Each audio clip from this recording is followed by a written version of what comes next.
สบายดีเข้ามา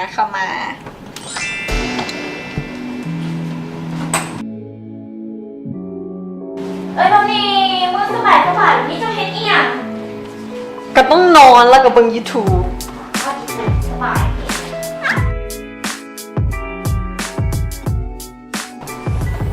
อันนี้แล้วมื้อนี้หันได้ยินข่าวว่าสิไปออกดอกออกเดทสิไปกับผู้ใดหันเด้ บอก บ่บอกอีก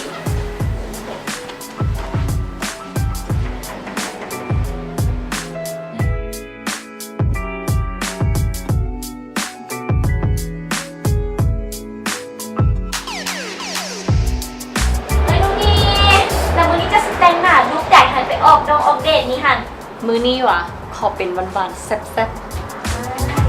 นี่บอกนี่ ๆเลิศโอเคบอกสุนิ กระงามไป โอเคสุนิจังไป เนาะจะงามดิแล้วมื้อนี้หันสิแต่งหน้าลูกใดเมคอัพแบบใด ขอเป็นหวานๆแต่ขอปากแบบแซ่บๆ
ส่วนลิปขอเป็น2สีนี้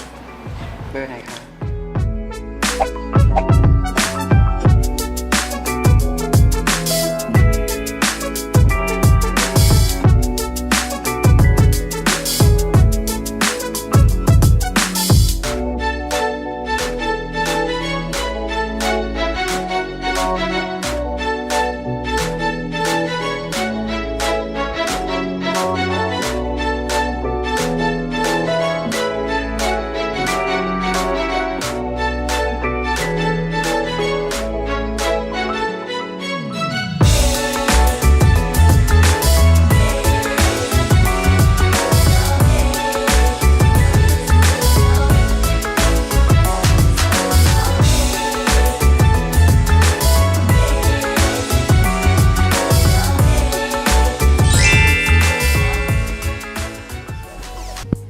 ลา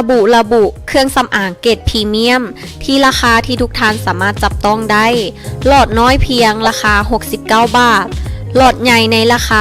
199 บาทงามทุกสีติดทนพร้อมบำรุงผิวปากให้สดใสเพิ่มความสดใสให้กับชีวิตเลือกลิปลาบุเด้อสามารถสั่งซื้อได้ที่แฟนเพจลาบุคอสเมติกลาวหรือ IG ตามนี้เลยเด้อลองใส่ลิปลาบุกันเบิงเด้อแล้วสิติดใจกันแน่นอนสวยหวานได้ย้อนลิปลาบุมี12สีสามารถเลือกไส้กันได้เลยเนาะหรือว่าเสี่ยวมาผสมกันก็ได้จังบูมีไผ่ที่แบบสีคือเฮาเนาะเอาเป็นว่าตอนนี้ใกล้ฮอดเวลาเดทละ